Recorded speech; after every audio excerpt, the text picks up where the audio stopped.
kota, sejuk nyaman disebut Bogor beriman. Nama Sri Fardiansyah belakangan ramai diperbincangkan, bahkan santer digadang-gadang bakal maju sebagai calon wali kota Bogor 2024 pada kontestasi pemilu 2024 mendatang. Sebelum santer disebut jadi calon wali kota Bogor 2024, Sri Fardiansyah dikenal sebagai sekretaris pribadi alias Sespri Ibu Negara RI Iriana Joko Widodo hingga saat ini.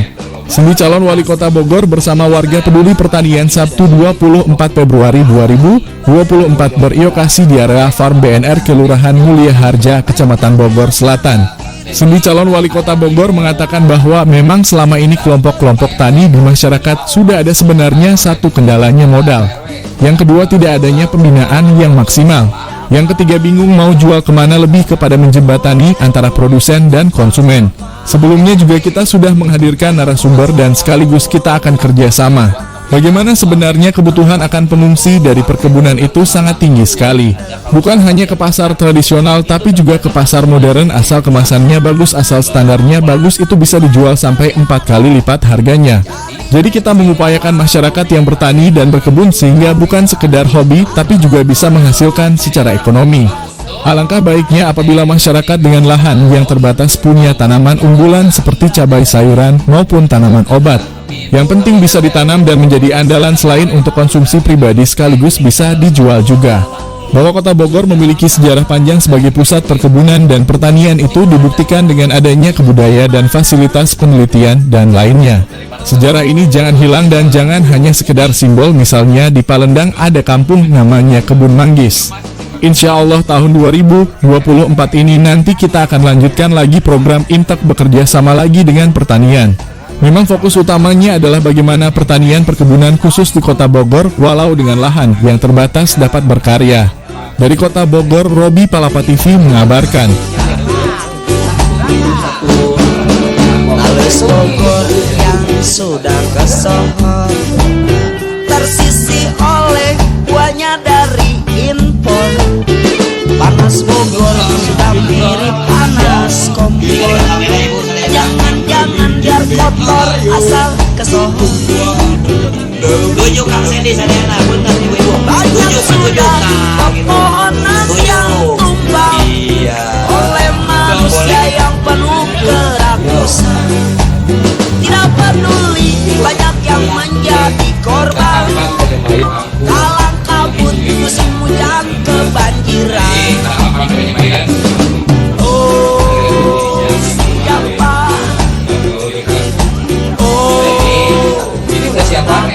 Ibu mau pakai makanan disiapkan pakai. Kang tadi mangga dicoba. Diangkat diperes. Tong kenceng teh. Dipasar gitu biar gak layu. Gitu. Cabut bu, dah dikasih ibu dah, cabut. Cabut deh, cabut. Diajar nyabut. Cabut bu, kasih ke ibu-ibu. Nyabut Pak Coy, maka ibu.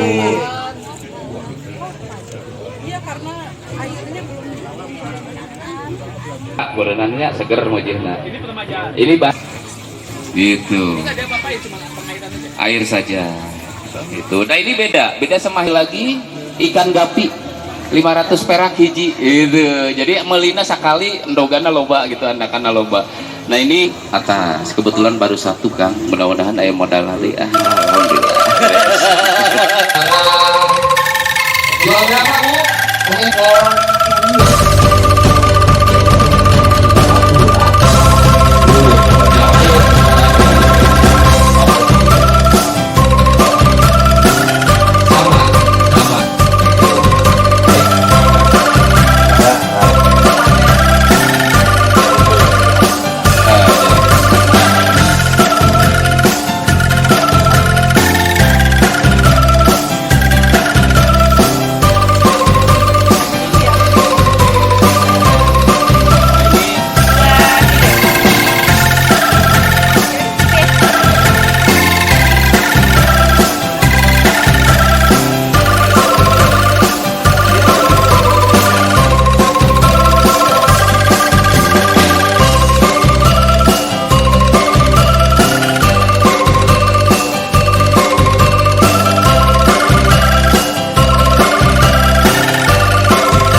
Saya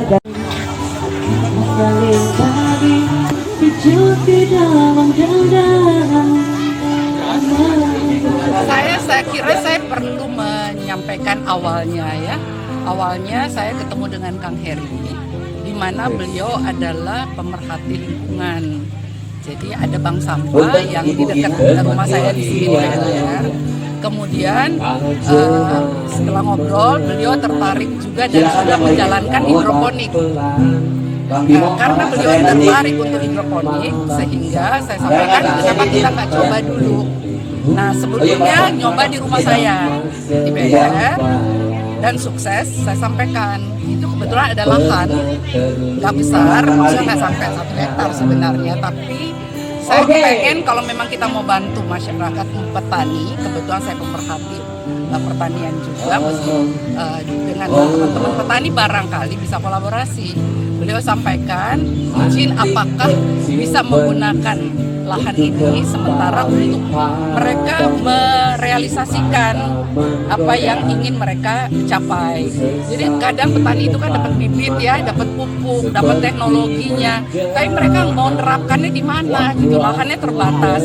Ya insya Allah kerjasama ini bisa lanjut. Nah, yang kedua, saya bersyukur dipertemukan dengan Pak Sendri yang ternyata punya passion, yang punya semangat yang sama dengan kami di sini untuk membina para petani juga.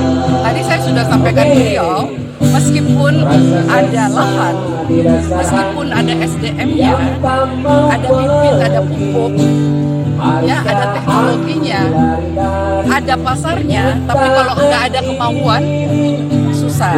Ya, yang terakhir, manakala kita melibatkan para ibu-ibu atau bapak-bapak yang skala kecil, yang mudah kan pasarnya sudah ada ya, kita di challenge, ditantang untuk sementara ini per hari 100 kilo sayur apa aja, tapi kami belum sanggup.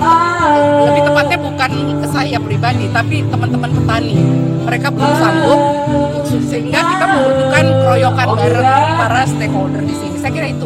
Jadi intinya saya menyampaikan bahwa silakan kalau mereka mau memberikan merealisasikan apa yang mereka ingin coba, kenapa tidak? Jadi ini lahan ini sekaligus untuk tempat edukasi. Saya kira itu, bahwa sesudah itu akan mendapatkan hasilnya untuk mereka, tentu itu harapan kita kan, ya kan, setuju ya. Mudah-mudahan bantuan, pemikiran, konsep-konsep dari siapa saja, termasuk siapa Kang Sendi, ya insya Allah terbaik untuk mereka. Saya kira itu. Kita meluncurkan program Sendi Farm untuk mendukung, mensukseskan bagaimana kelompok-kelompok tani masyarakat bukan hanya bisa berkebun, tapi juga nantinya bisa menghasilkan secara produktif, menghasilkan secara ekonomi. Nah, tadi juga pembawa acara menyampaikan bahwa ini sudah berjalan. Ya, memang selama ini kelompok-kelompok tani di masyarakat sudah ada sebenarnya ya. Cuman satu kendalanya terutama modal, yang kedua tidak adanya pembinaan, yang ketiga nih yang sudah berjalan bagus bingung mau menjual kemana. Nah, Sendi Farm ini sebenarnya lebih kepada menjembatani antara produsen dan konsumen. Kebetulan tadi kita juga sudah menghadirkan narasumber dan sekaligus kita akan bekerja sama bagaimana sebenarnya kebutuhan akan produksi dari perkebunan itu sangat tinggi sekali. Bukan hanya ke pasar tradisional tapi juga ke pasar modern, asal kemasannya bagus, asal standarnya bagus, itu bisa dijual sampai 4 kali lipat harganya. Jadi kita mengupayakan itu, masyarakat yang bertani dan berkebun mudah-mudahan bukan sekedar hobi, tapi juga bisa menghasilkan secara ekonomi. Apalagi sekarang Sembako kan selalu ya, apalagi nanti mendekati bulan puasa, mendekati lebaran, pasti akan melonjak lagi. Alangkah baiknya memang apabila masyarakat dengan lahan yang terbatas punyalah tanaman unggulan yang mereka tanam, mau itu cabai, mau itu sayuran, mau itu tanaman obat. Yang penting mereka punya satu yang bisa ditanam yang menjadi andalan. Nah, syukur-syukur selain untuk konsumsi pribadi, sekali lagi itu bisa dijual juga, bisa menghasilkan secara ekonomi. dulu sudah ada program urban farming, ya mungkin karena tadi saya sampaikan juga di forum bahwa Kota Bogor memiliki sejarah panjang sebagai pusat riset perkebunan dan pertanian. Itu dibuktikan dengan adanya kebun raya dan fasilitas penelitian lainnya. Sejarah ini jangan sampai hilang dan jangan hanya sekedar simbol. Contoh misalnya di Paledang ada kampung namanya Kebun Manggis. Apakah orang sana pernah melihat buah manggis? Nah, alangkah baiknya yang simbol-simbol seperti ini, nama-nama kebun kelapa, kebun manggis, kebun cabai, kita tanemin lagi di sana sehingga anak-anak mudanya, generasi penerusnya ingat, oh ini pohon manggis itu. Jadi bukan sekedar simbol, tapi mereka juga bisa berkebun, bisa menghasilkan juga. Walaupun lahannya sudah terbatas ya. Iya, makanya kita dari Paguyuban Kawani sendiri sebenarnya sudah di 2023 kita sudah 5 kali BIMTEK. Insya Allah di 2024 kita lanjutkan lagi program BIMTEK kerjasama dengan Kementerian Pertanian. Memang fokus utamanya adalah bagaimana pertanian perkebunan khusus di kota dengan lahan yang terbatas. Kita tadi menawarkan yang selama ini mungkin bapak ibunya menghasilkan tidak banyak, hanya 2 kilo, 3 kilo, mereka bingung. Dikonsumsi tiap hari bosen juga. Mau dijual ke pasar, ongkos gebeak gitu. Nah dengan adanya Sendipam ini, tadi kita menjembatani. Melalui KWT-KWT-nya, jadi yang 2 kilo, 3 kilo dikumpulkan, setelah dikumpulkan nanti kita akan jemput untuk penjualannya. Kan jadi memudahkan gitu. Dan selain penjemputan di sini juga bisa tentu otomatis, tapi yang tadi untuk memudahkan karena KWT ini kan tersebar ya. Oh, iya. Yang tadi perwakilan aja yang hadir kurang lebih ada 233 dari KWT, kelompok tani dewasa dan kelompok taruna tani. Mereka tersebar hampir di seluruh wilayah Kota Bogor. Jadi memang teknisnya tadi dikumpulkan pada kelompok sehingga penjemputannya lebih mudah. berarti untuk sentranya Itulah ini diberi izin oleh Bu Lina untuk bisa digunakan. Bahkan tadi kita sudah langsung kira-kira apa yang mau dibuat lagi di sini karena baru ada 1 greenhouse. Mungkin nanti kita akan tambah lagi, baik itu dari CSR, dari pribadi, dari investor. Yang penting kita kembangkan dengan konsep yang mengelola tempat ini adalah kelompok tani dan masyarakat.